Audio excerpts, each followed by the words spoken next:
Hi, this is Fam Electric Ghost. Do we have Boxface Bones on the line? Hi, yes. Can you hear me? Yeah, so we're talking to you from Japan, right? Yeah, I am in Kagoshima, Japan. So Okay, it is the south, kind of in a rural area. cool. 'Cause I actually was in Tokyo from 2004 to 2006 because I have an IT job as my main gig. Oh, nice. Yeah, Tokyo's awesome. I'm Yeah, actually gonna head up there soon, like the end of March. yeah. I used to live in Moto Azabu near Roppongi. Oh, near Roppongi, nice. Yeah, Yeah, yeah. kind of like a richer area. Yeah, well, I was an expat. I had a full package, so. Yeah, but they have super deluxe in Roppongi. Oh yeah, it's nice. So like what we do, just to give everybody a heads up, we are Family Electric Ghost. We're an indie musician and producer. Specifically, we do electronic music, but we've been interviewing indie artists in multiple genres since 2018 on Anchor FM, which is a Spotify company. And we're on 11 different podcast platforms. We've got over 22,000 listens since 2018, and we have Boxface Bones on the line. So yeah, we're gonna talk to you about your music, and we have sent. I think we sent you the questions that we usually go through. Yeah, yeah.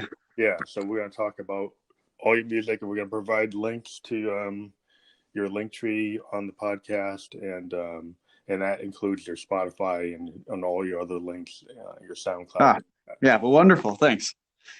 So when did you first get into music? At what age? I would say probably 6 years old. My parents had this big collection of CDs, and we had this big hunk of plastic CD player back at the time. And I was attracted to Pink Floyd's The Wall.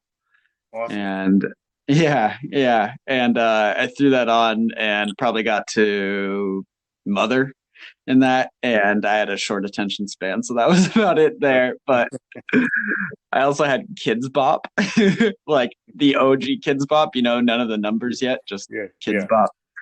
And me and my little brother would put that on and dance around to that. And we had like our own little dance and stuff.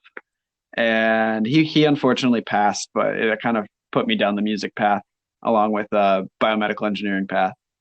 Oh, cool. Yeah, so you're a technology guy too. I'm more like finance and stuff, but that's cool. I find there's a lot of people who are into technology that are creators, and they do Oh like, yeah, definitely. yeah, they do art and stuff, and that's really like their true passion. But it's hard to make it as an artist. Yeah, yeah. Well, there's like it's kind of twofold to that. Like you have you're working with technology, so naturally music technology, you're able to just kind of jump into it, but also like you're super stressed from engineering path in life that it's also a great breakaway from all of that. Oh yeah, I find that. I mean, I'm in my 50s, and I've been playing music since 17, and I just I'm a big guy into like electronic and analog. I'm a like Mhm. modular analog guy. Yeah, So my only synth is analog. yeah, so I kind of grew up, with like Jupiter 8s, mini Moogs, Oh, Moog nice. modulars, that kind of stuff. Guys like Keith Emerson, Yeah. Bernie Worrell from Funkadelic, you know, Oh, uh, yeah. all the great, Yes, all the great, musicians, Genesis, Sun Ra. Sun Ra actually was one of the first jazz bands to actually play a Moog. Um, Oh, nice. Yeah, and the orchestra still plays in New York. oh yeah, that stuff is awesome. But what's cool is I've been talking to musicians who are DJs and guys that don't touch modular at all, or multiple different Mhm. genres, hip hop guys and different guys. But I think what's cool today is there's a lot of resurgence in people, trying to get back to the original electronic, which is analog.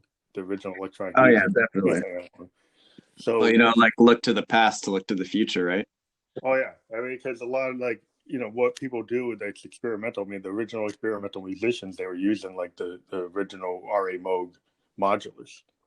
They didn't even have keyboards, and they were Yeah, playing with the like analog sequencers, and it's kind of like what DJs do with Pro Tools and stuff.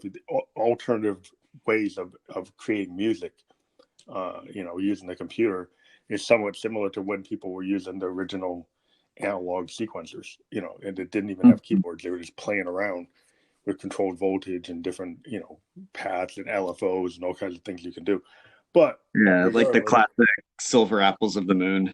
yeah, it's just like using a sample and hold circuit to kind of run through a random voltage. You can create rhythmic patterns that, are harder to kind of come up with if you're trying to do it on a piano.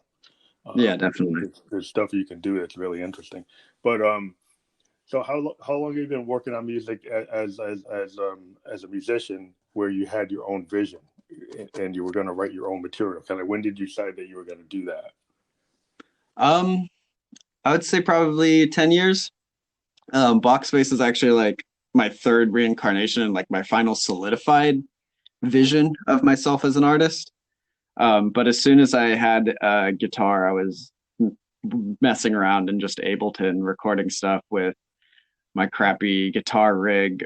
I mean, not guitar rig, Guitar Hero microphone, just putting that up to my amp and recording stuff into Audacity. And Yeah. but it was in high school.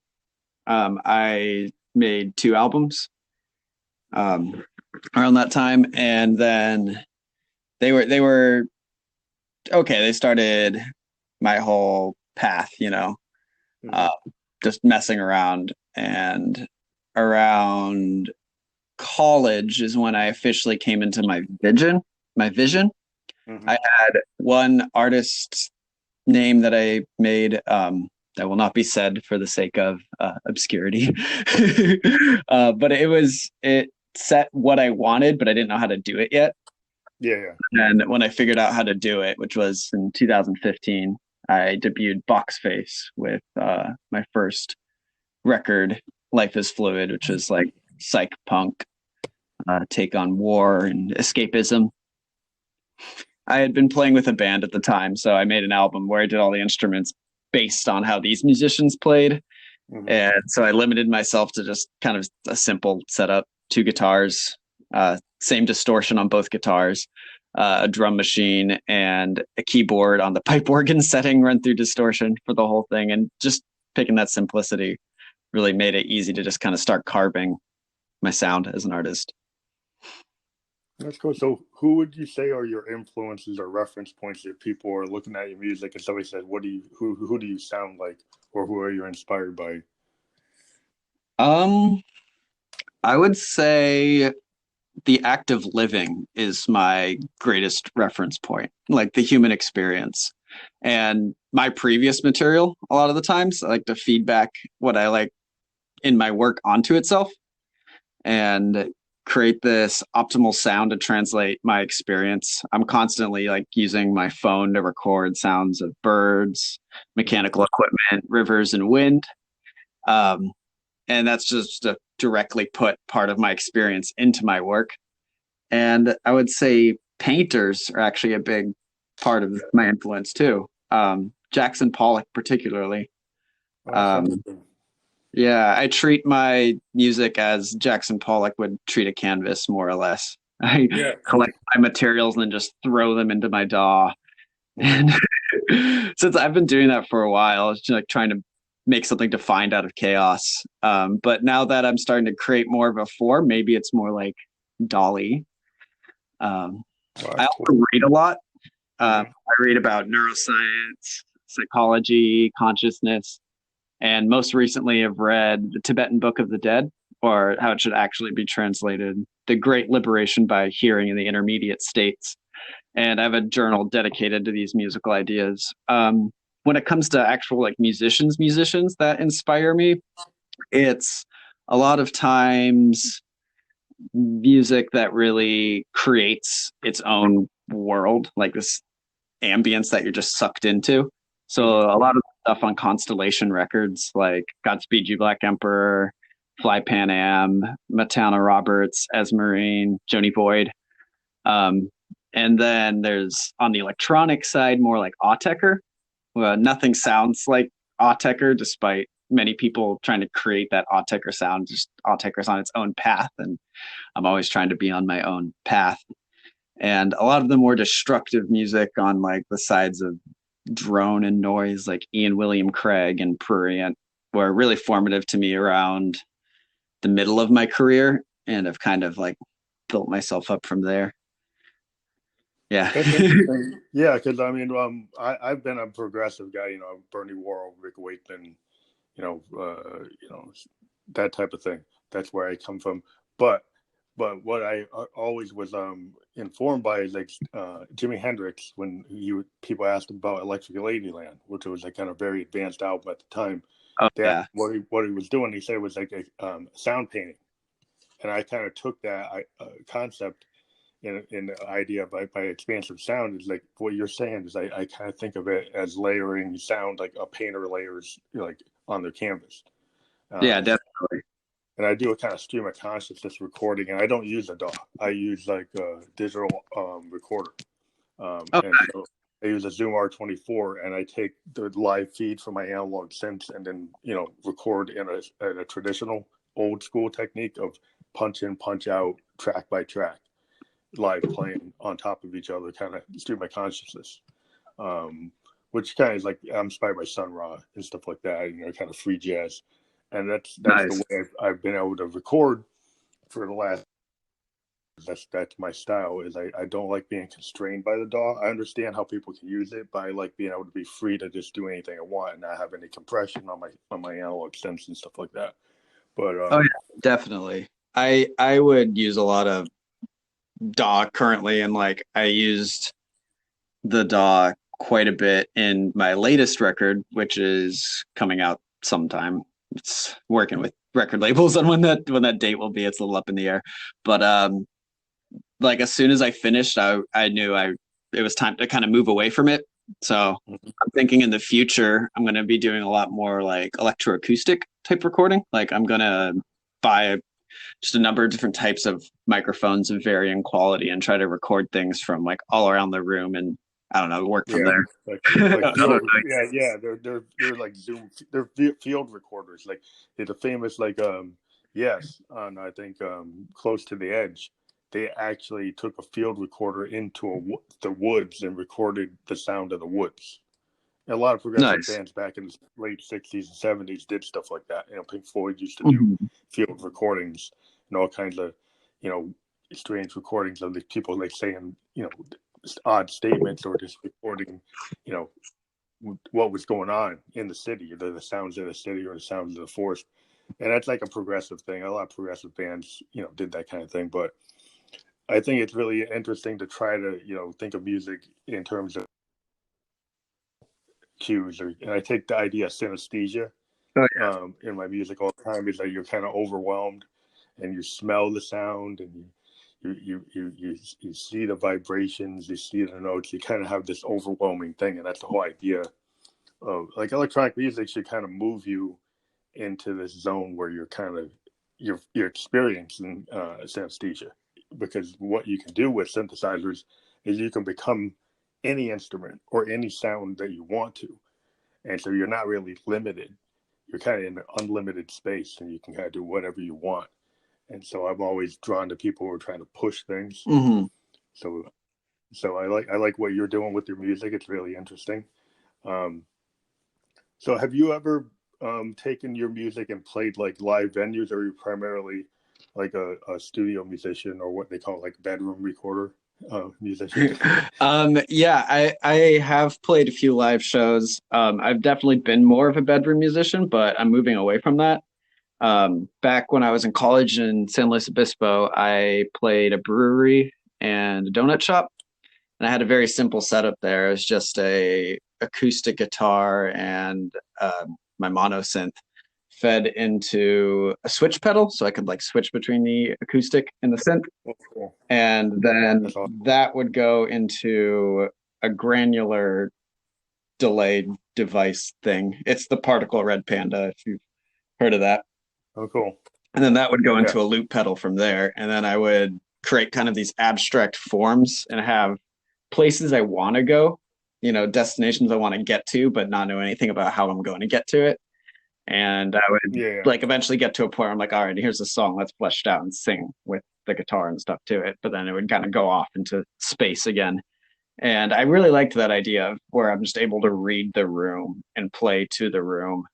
And so when I get back to the US, I plan to play more live and have more of my other elements of my music in included, a more fleshed out form. And from there, I'll my next music moving onward should be more based on my live performances.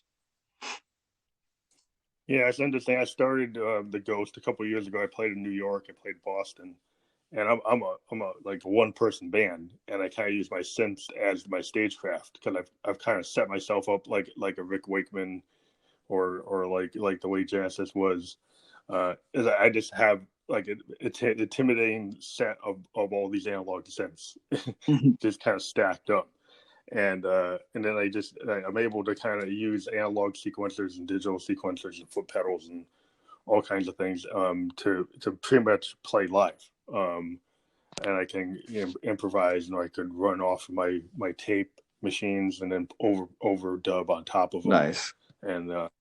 And because you're using like analog modular modes, they kind of have the life of their own, and you can just alter them live. And it's kind of like I'm into that new kind of thing. If you've seen a lot of experimental musicians today are using their modular synths in Berlin and in Stockholm and places like in the Netherlands. There are people who go to these clubs and they have these very experimental kind of free jazz electronic shows, and you're able to kind of just do whatever you want, kind of like the way DJs do, but a little bit more original, like electronic music concept is that you're not just on a CDJ, you're actually playing your synth live. Yeah, definitely.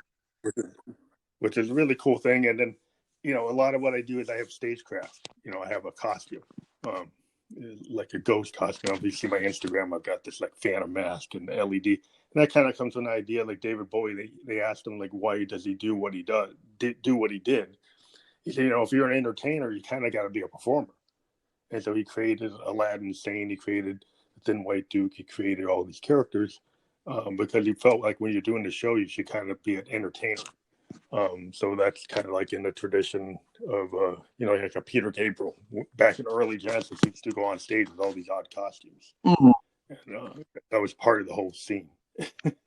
So have you thought about doing a stagecraft visually to go with that? I see your visual stuff. Have you thought to come up with some kind of like persona that is Boxface Bones? For me, I kind of like the idea of doing more with less.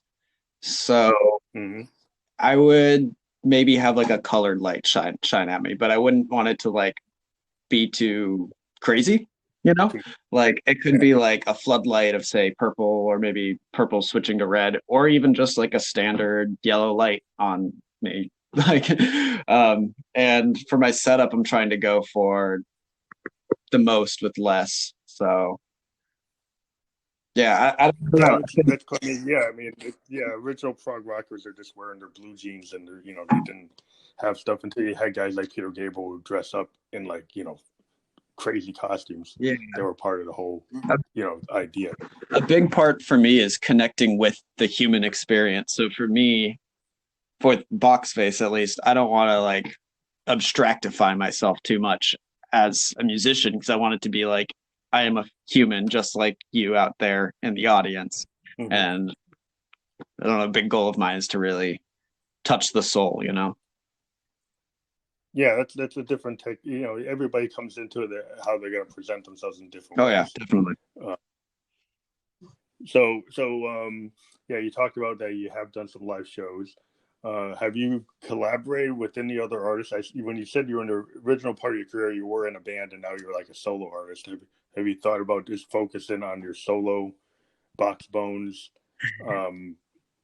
project, or are you thinking about like collabing? Today in music, there's a lot of people doing features or working with multiple artists and multiple genres. Are you just trying to kind of etch out your own persona and your identity as Boxface Bones? Yeah, I have collaborated with artists before Boxface. I've been in a few band things that never fully came into fruition.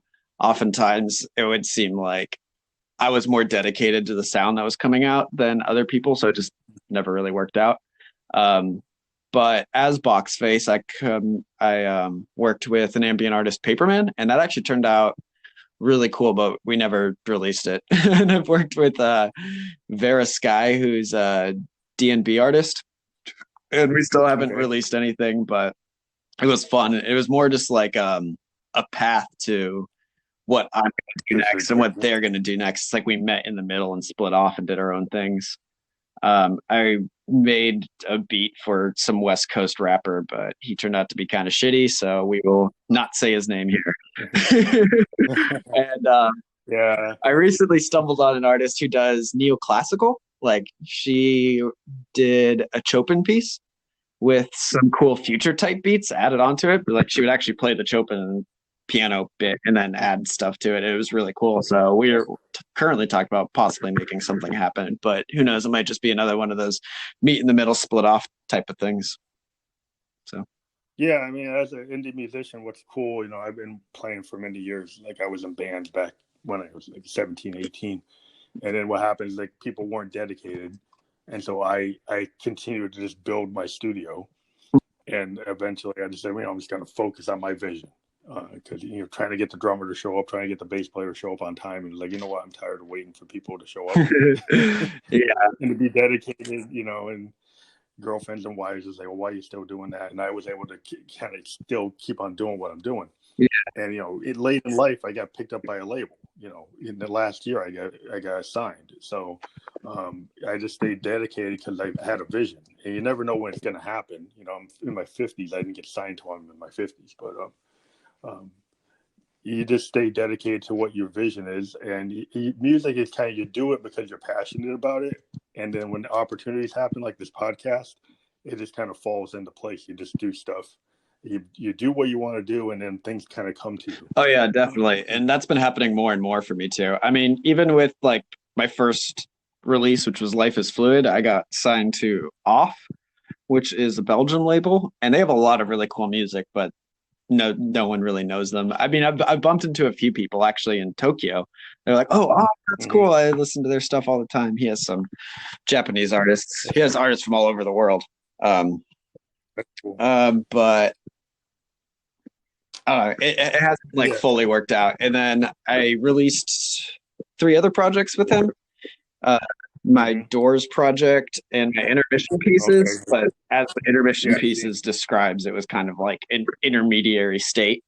Whereas this next project coming out is actually like the official follow-up to my first album. And now I'm kind of jumping to another label, and they just recently listened to it and they're like, yeah, you're really good. We might even try to like send you out to even higher labels and just see what happens first, which was really nice. And honestly, if that doesn't work out, I would love to just be on that label, because just the fact that they did that, is really cool.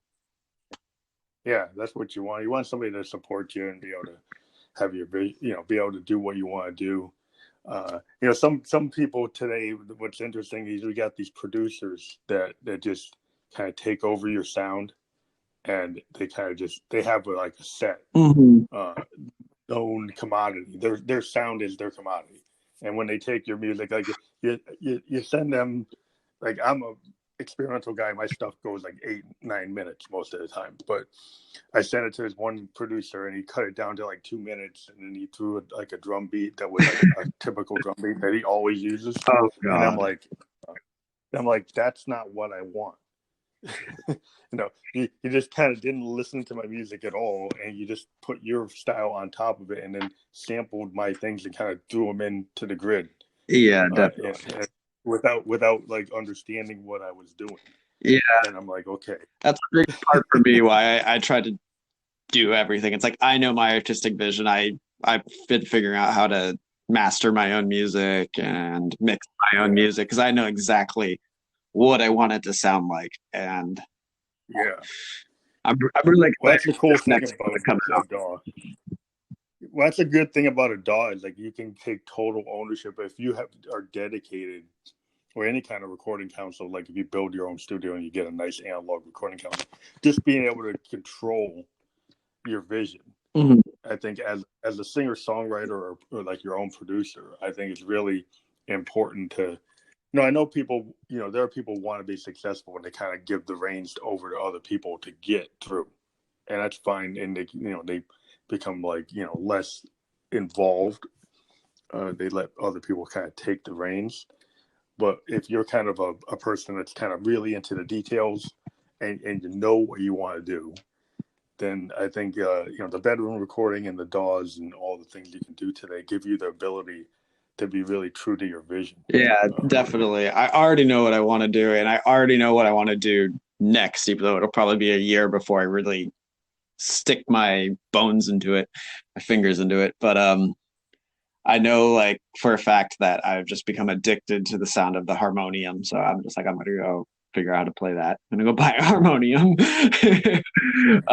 And I know I want to do something more spiritual almost. Like this next one that's coming out has a lot of like beat to it. And I want something that's Mm-hmm. more floaty, untethered. And I'm really just trying to create something that like shows life and an acceptance of reality. That's cool. I mean, because you're still bringing in all these kind of like literal concepts and like other art forms other than music. It's kind of interesting to be able to bring in like the painting aspect or the illustration aspect or the literary aspect of music. Yeah. Because I've always been very very like Bob Dylan in terms of lyricism. He's like a great poet, and he Oh yeah. just his lyricism is more to his music than his voice. I mean, some people just can't get into his voice, but if you get into it, you get past that, and you get to what he does. Oh yeah. It's It's kind of poetry. like Lou, yeah, or Lou Reed, same Oh, way. I love Lou Lou Reed. Reed. Yeah, I mean, I'm very much into experimental guys like that. I mean, Bob Dylan was a big experiment at the time. He became mainstream, but there's a lot of people in London didn't like what he was doing. People at the jazz But that's festivals and stuff always was like, the what? best music. It's the one no one likes, right? No, I'm just kidding. But Yeah. When he got booed on off stage in London with the band when he first went electric, and people called him Judas and started yelling at him, like that's what you have to do. If you're an artist, you got to be willing.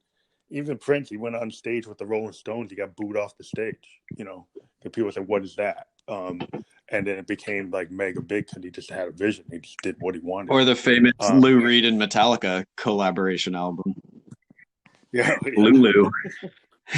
yeah. Well, Lou's just like the Velvet side. That's a big thing for me. I mean, White Light, White Heat. If you're into total experimental music, Oh yeah, Sister is Ray. yeah, it's just the way that's the kind of stuff. I've always had a punk aesthetic. What I like to do is I love Trent Reznor because he kind of brought that back. Hmm. When Nirvana was around, is just the idea that in electronic music you don't just have to be melodic or atmospheric. You can be as aggressive as any punk rocker. You could be like the Clash. Yeah. You could be like the Sex. You could be like Joy Division. You can really be aggressive. You don't have to just be melodic. And that's why I've always kind of taken that Lou Reed kind of punk aesthetic, or the Husker Du a punk aesthetic. Grant Hart, Bob Mould, those guys.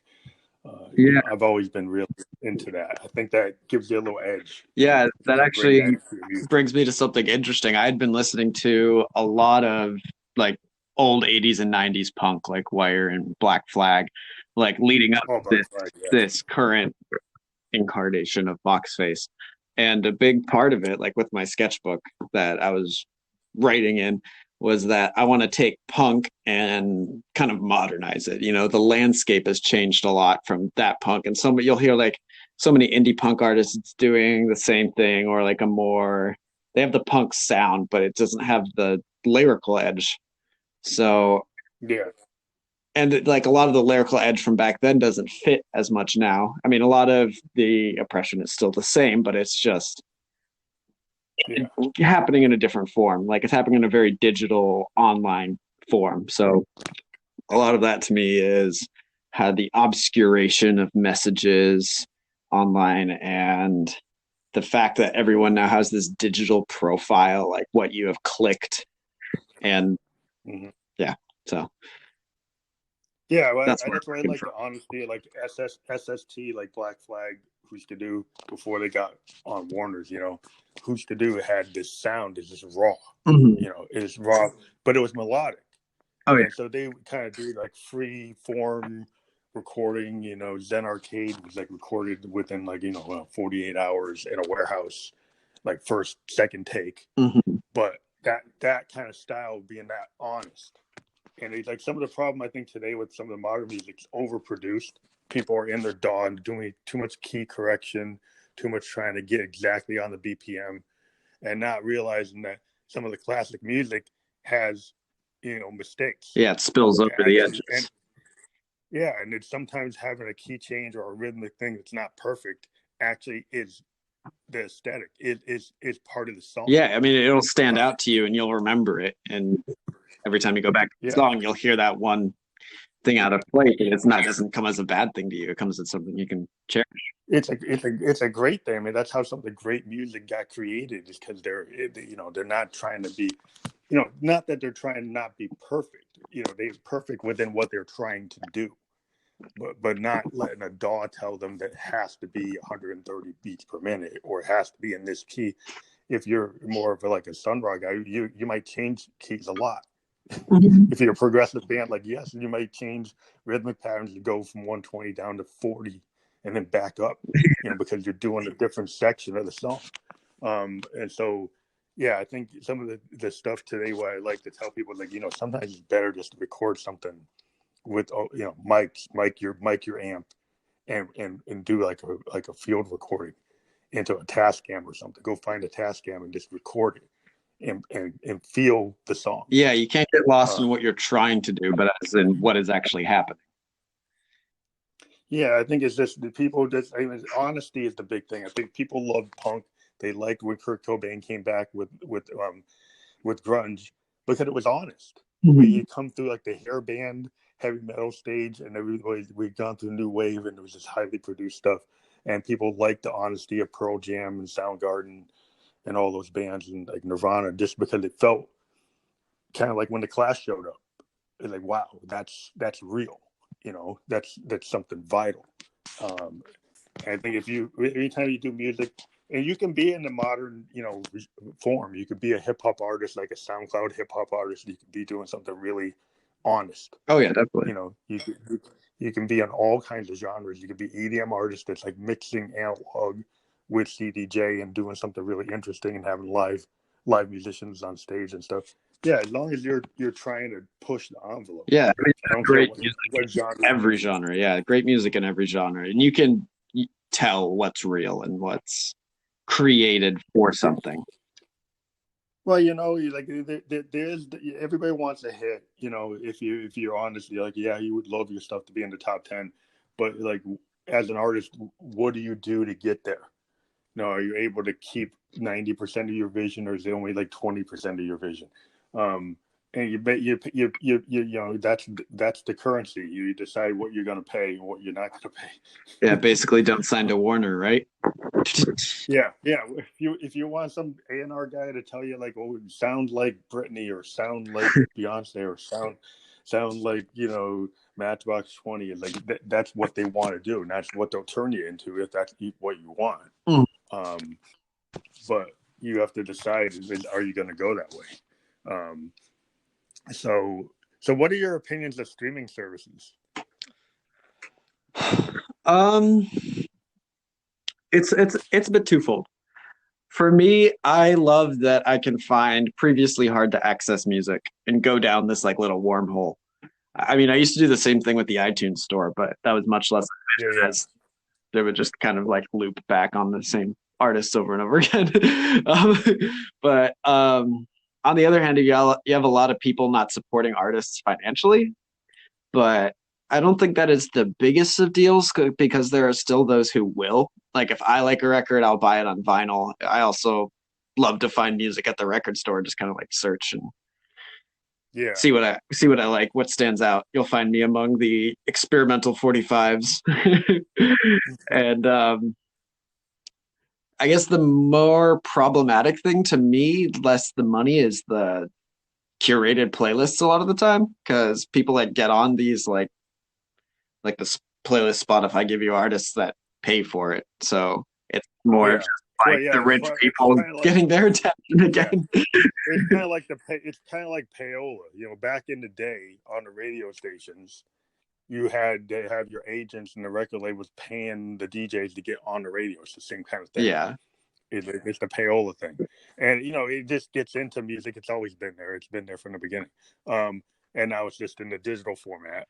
And there's all these people, you know, they're doing the bots and doing these, you know, pay to play, and it's like, you know, some guys, if they can get money from an alternative source, they can burst through, and they might not be the greatest artist, but they have the greatest bank account. Yeah. How to find the best bot artist is they have a bunch of followers and no likes. Yeah, it's like okay, well, all your followers are from Kazakhstan. You know, it's like really Yeah. that like come on, they're all coming from Moscow. I was like, okay, like you got a million, 10 million people from Moscow, so you're gonna get put on the playlist. It's like that's not real. Yeah.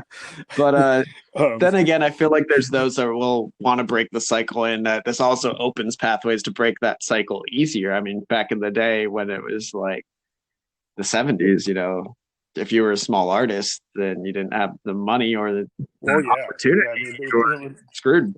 But now with the you have labels, with the something really good. gatekeep, yeah. Well, the cool thing about today is if you got the idea of having a bedroom musician, whether they have analog or DAW equipment, you can build your own studio. And then because you can get on the streaming services, there's no gatekeeper as much as there used to be. Like in order to be an artist, you had to get signed, you had to get your advance, you had to go to a physical studio like a Sound City or Olympia or something. You had to have a producer, you had to have the recording engineers, and you had to go through that studio system. And now you don't have to. You Yeah.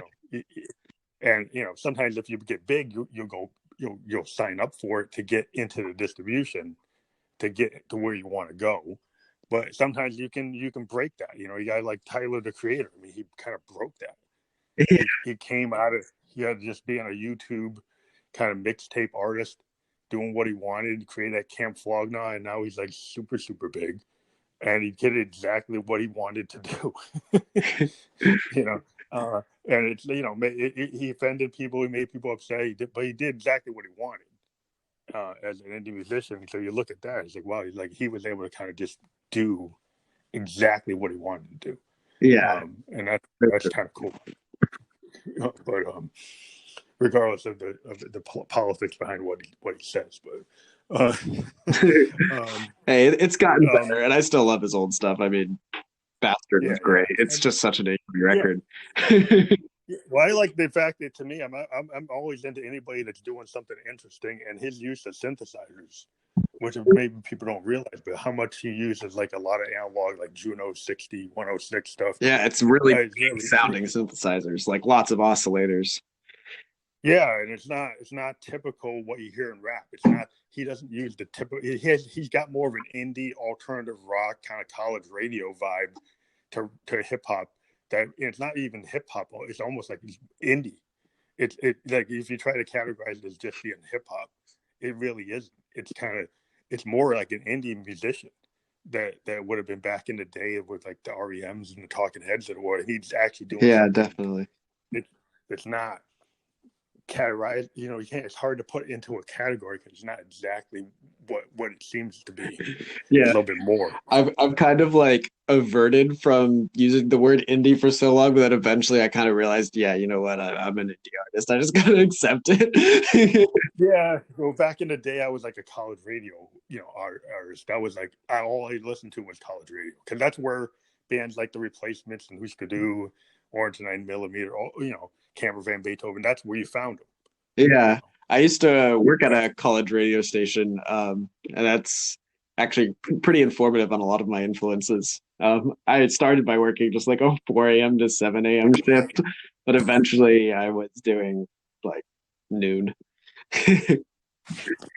well, to me that was where now that you have the SoundClouds and the YouTubes and all the different forms that people can get out there with getting your music out. But that back in the day, if you wanted to hear something different, you had to listen to your local college radio, and they were pushing bands like REM. I mean, REM got to be where they were because the college radio loved them.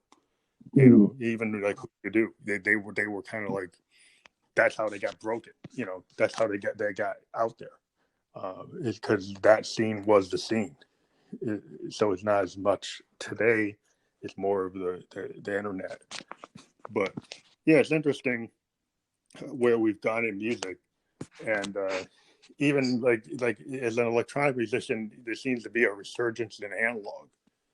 You know, because Definitely. analog kind of died at one point. Like Moog went out of business. Tape Prophet recorders went have out of also business. become huge again. Yeah, well, I had a Tascam 8-track and 4-track recorder on a cassette, and that's how I used to record. And now people are like, "Oh, that's like the new thing." I said, "Well, I guess I could take that out of the closet and listen to music." Yeah, definitely. Well, there's some things you can do with that. Like I said, like even I use a Zoom R24. You can use it like a Tascam, because you punch in and punch out, and you actually, have more freedom. It takes more. It takes more time. It takes more work to do because it's not on the grid. But you can just do anything you want when you're at the instrument. Yeah. Um, And it's got that and nice that, warble, which I feel like really ups the synesthesia, at least for me. yeah, I mean, there's something about tape. It's like I've always wanted to get a real traditional like 1970s recorder, like multi-track reel-to-reel system. Just because if you're using a Moog, and I've seen a lot of guys with Moogs, like they'll just like say, you really should get a reel-to-reel. And when you're playing like a Moog or a Prophet 5 or something, that's kind of like the best way to capture it. Is it because the Moog has that warm sound? Yeah, it's because I have three modes. I have a grandmother, I have a mother 32, and a DFAM. And when I actually run it into my Tascam, it just sounds warmer. It's kind of like vinyl. It's like there is a difference, Yeah. that you get. And when you're using analog synths, it's kind of like I always recommend to anybody that's invested in analog is like try to go find an analog recording system, because it's gonna make your sound even warmer. Yeah. I mean, I love the sounds that come out of my Korg monologue. They're un unproducible by any VST.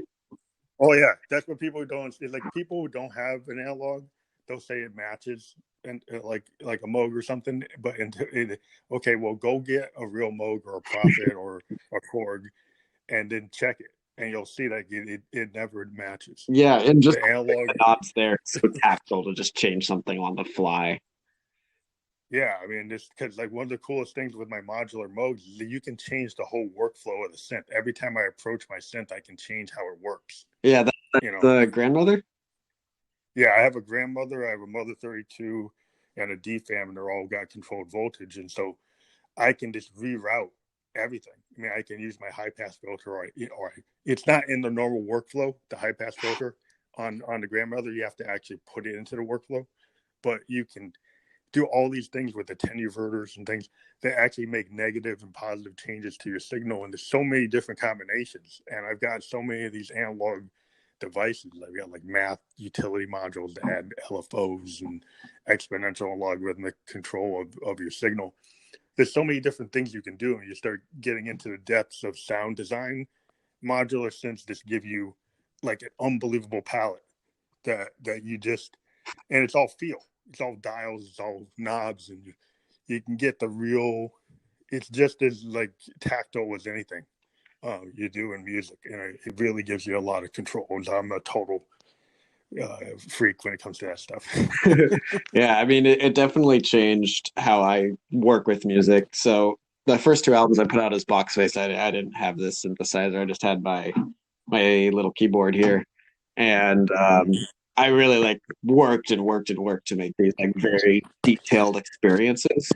Like Mm-hmm. Life is Fluid, I said, was the psych punk, and I kept simple instrument wise, but not like detail wise. And then I moved on to what's called Doors, which was literally me imagining walking down a hallway, opening different doors to different soundscapes, essentially. No, And all the like songs would like flow into each other, so it was like an experience. You'd go up into space. like your concept of your concept album. And yeah, that's what Concept it feels album like. squared. Yeah. But then I started my master's thesis project, and I had no time for music. And my girlfriend at the time, who actually bought me this synth, and I had this like huge explosion, and we were living together, and it was just really bad. And I was really depressed.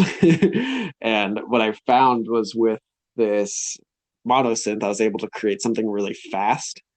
And with this granular delay added on top of that, I was able to create these pieces within an hour that were I could play over and over and be like, wow, these are really cool. So I was able to, even with the stress of my master's thesis, working from 7 a.m. to 11 p.m., still create output so it would go completely insane.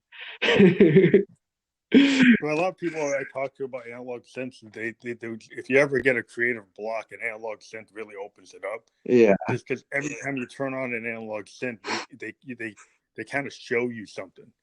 You know, like Bob Moog used to say that his analog synths were kind of like they're like living things. He actually believed he was tapping into some kind of universe. He has all these statements about tapping into this universal vibe.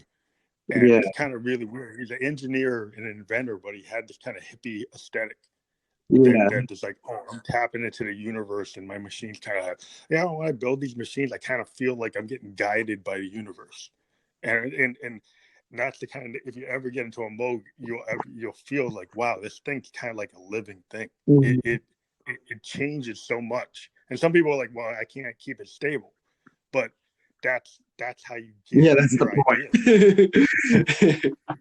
The fact that it's kind of organic and it'll go the way it wants. And then you take advantage of it. You kind of don't be like really anal about it. It's like you go with it. Like if it's showing, if it's giving you something, it's like, whoa, I can use that. If you're trying to like, yeah, I mean, if you want to control every aspect and just not have it do exactly what you want, yeah, do digital. But if you want to be kind of just able to tap into this kind of universal thing and let it take you somewhere, yeah, the analog is the way to go. Yeah. Um, I mean, it even changed my mindset on digital. So after I destroyed my music and not destroyed, but stripped back everything, and did these intermission pieces, I felt like it like formed like the underbelly of the box face sound. Like this was the if you were to take everything away, this is the intracellular space. There's my bio talk.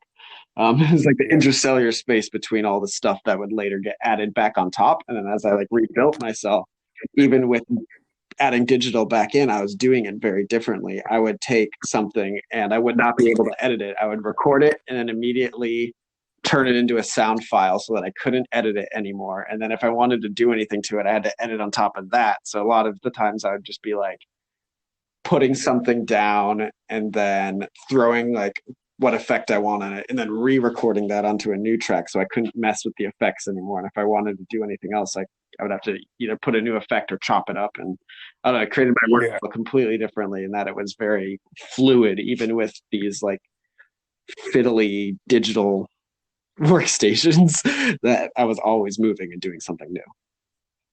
yeah. What's cool you can do with music, because I use the digital recorder and it's all WAV files.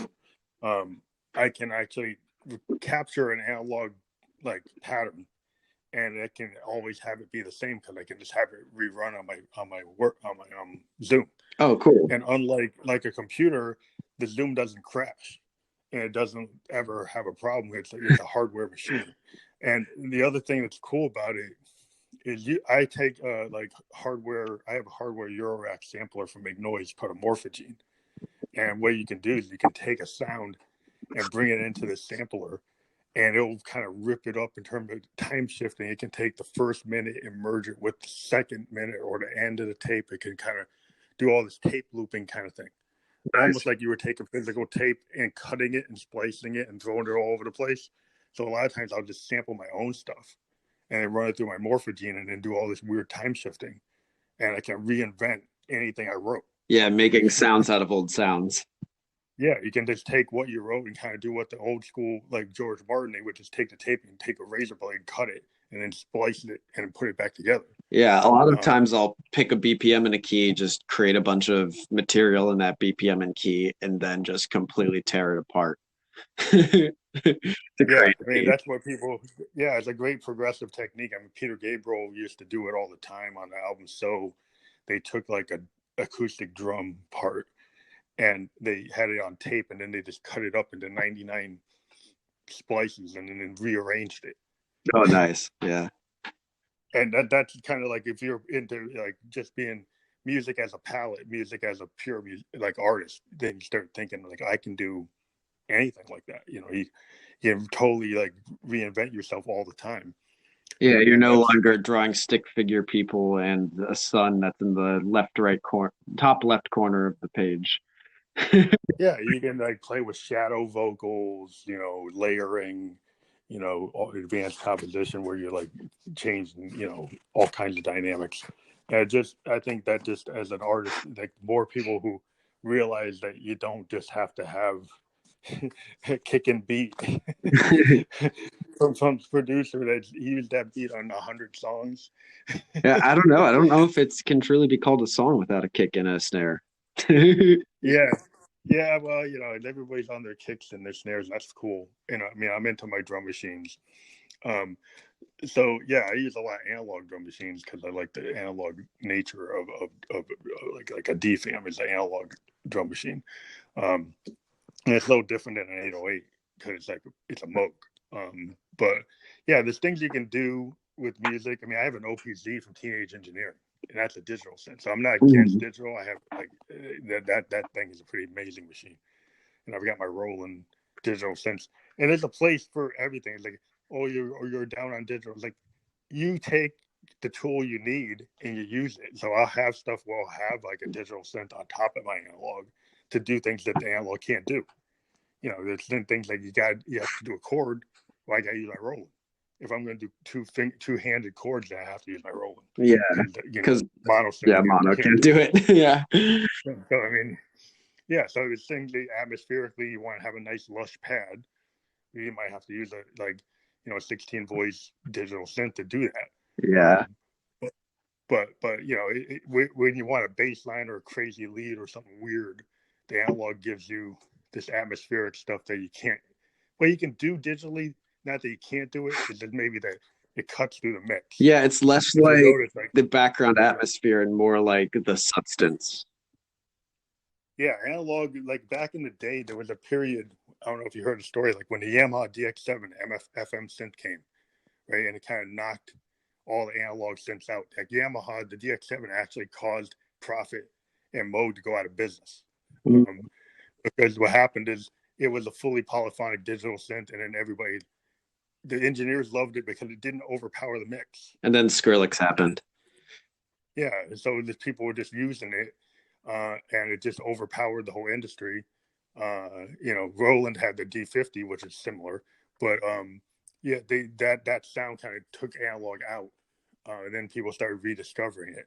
But yeah, it's like because it was the DX7 was more like harmonic, it had a lot of bell like tones that had more things that engineers like if you listen to old like Yes and stuff, the synths are so powerful they just cut through, um, Yeah. and they overpower the mix in some places. So if you're trying to be delicate or trying to do something different, sometimes they're a little too much, and so it's kind of like knowing what you want to do with a And song. You're I like, do love the sound of an FM, the FM sound. Actually, my favorite sound of the FM sound is like the bass in it sound of an yeah, FM. yeah. DX7 had so many presets that a lot of people used just because it was hard to program. So a lot of people use the presets just like a Roland D50, the linear synth. But they had a different technology, but it was the same kind of thing. It was like PCM samples on top of PCM samples. So Roland D50s had this weird sound where it's like four parts kind of smashed together, and they would have like maybe a drum part and then like a little bit of a sample, a small sample, and it's all these. It was really interesting. It was different than what the DX7 did, and those two machines kind of took analog out. But now we're back. So it's like yeah, using any tool you can't find. You use a Casio. You can use like a cheap $99 Casio, and you can get a beat on it, and it could work for your song. You Yeah. get a plastic guitar like Jack White. You get like a cheap $99 guitar, It kind of depends on how good a musician you are. Oh yeah, yeah. It's never about the equipment. Get Yeah, yeah. You can always rid take of a stick something and a lo-fi. table and make something good. Yeah, yeah. You could always just like take a field recording and tapping on a table, and breaking glass, like doing whatever. You can do a lot of interesting stuff. So it's just kind of like as a musician, you do what you feel and what the universe kind of tells you. Like what Moog said, you kind of pick up these vibrations, and the muse is out there, and you kind of tap into Yeah. it. Right now, my muse is creating something that sounds like, I don't know how to explain it. Like almost like if you were out in the desert and then you like moved some sand and you found this record. You're like, where did this come from? You know, Mhm. like archaic almost. That's kind of where I'm going. Like, That's did cool. aliens create this? Was it a past civilization? I don't know, but why is it talking about the present? Well, I couldn't get into your Google Drive. Maybe if you send me like a new link or something, I could actually. I don't know if you want me to, but I could take I can hear the sounds, but I can't download them. If I find a way to download one of your new songs, I can actually attach it to the episode. Okay. But I couldn't get it. But so if we can try that, if you can send it again or find another way to send it. But yeah, maybe through Google Drive or something, Uh, and send it direct to yeah, I think I my know email. the song I'll send because it fits our conversation with both Archaic has a prominent mono synth and has an FM synth that I literally did nothing with but left it as just the Preset. preset. It's not even like a preset, like the sound that you haven't done Just a knit. anything to it yet. It's in the knit sound. It's like it's the initial thing that you. Yeah, it's cool. Yeah, it's Yeah, in send me eighth an MP3 Phrygian or a WAV dominant, file. which is like an obscuration of Egyptian time, an Egyptian key signature, so it kind of has that archaic sound to it. All right. Well, getting to the close of our show, we're going to publish this. It's going to be on 11 platforms. We'll send you the links. We are kind of fan supported, so to let everybody know, like if this is a free podcast, it doesn't cost anything. But if you want to support us, you can click on the links and support the podcast because we interview indie artists from around the world for free. And we'll put this out, and it'll be out in about an hour. And like I said, it'll be on 11 platforms, including Spotify, Apple, Radio Public, Overcast, many, many more. And one of the cool things is we have the ability to create an integration with Instagram. So the Spotify version of the podcast can actually be linked through a highlight on your Instagram. So we will do that on our 3 channels on Instagram, and we'll also publish on our Facebook and blogger pages too. So we look forward to talking to you about your music in the future. We tend to bring artists on multiple times. If you listen to our podcast, we've had artists on multiple times to talk about their project. So Okay, when cool. you have a new project, just let us know, and we can actually do an album release episode or something like that. Okay, yeah, sweet. Okay, thank you very much, and have a well. Is it daytime or nighttime over there? It's nighttime. Yeah, Night it's like 10 p.m. I'm about to go out to the bars. Okay, well, have a great time, and we'll talk to you later. And this will be out there. Like, push it to all your friends, and yeah, let them know the Ghost is interviewing indie artists for free. If you know other indie artists that would like to be interviewed, let us know, and we'll talk to them too. Okay, yeah, definitely. Okay, thank you. Yeah, thank you.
Look at all those chickens.